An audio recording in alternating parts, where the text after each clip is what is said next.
છે વેસ્ટિક એક્વાજેલ પ્રોડક્ટનું નામ છે.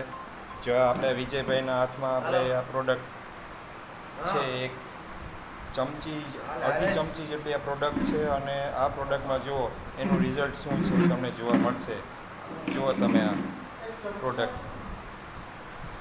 આ 1 એકરે 1 કિલોના માપ છે. આપણું એક્વાજેલ 1 એકરે 1 કિલો નાખવાનું છે. અઢી વીઘે 1 કિલો નાખવાથી 8 મહિના સુધી રિસાયકલિંગ.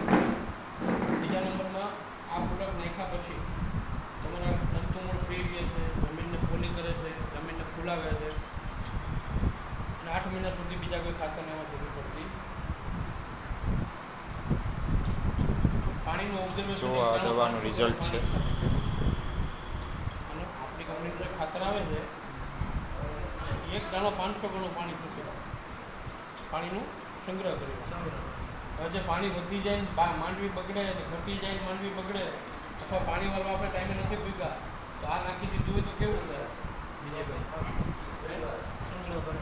સંગ્રહ કરે પાણીનો સંગ્રહ તો કરે, પણ આપણે ઢોરાવાળી જમીન હોય કે સાદી જમીન હોય, તમે જ્યાંથી પાણી વાળતા છો ને પછાટે તમારો ફાલ હારો થતો હોય છે. એનું કારણ શું હોય? હારા હારા બધા તત્વો છે તણાઈને પાછળ હોય. આ શું કરે? હારા બધા તત્વોને તમારા પકડી રાખો. કારણ કે તમે વર્ષોથી ખેતી કરો છો, દુનિયાના ખાતર, દુનિયાની દવા તમે જમીનમાં નાખી દીધી, બરોબર? બાકી જ નથી. પણ એ બધા છે ને જીવતા છે જ જમીનમાં, પણ જમીન લઈ શકતી નથી. કડક પથ્થર થઈ ગયા.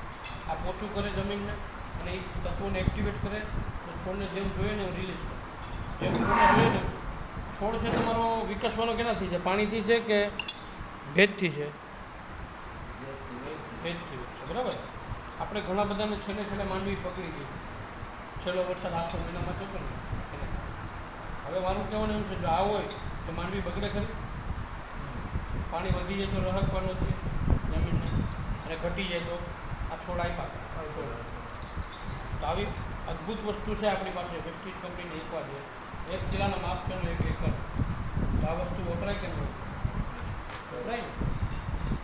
ગમે ખાતર કરવાનું, ગમે ખાતર આના ખાતર ભેગું જોઈએ, ગમે દવા છાંટો, આ ડિસ્પોઝિશન આ એક વખત દટાઈ ગયું તમારી જમીનમાં એટલે 8 મહિના સુધી કામ આપે છે.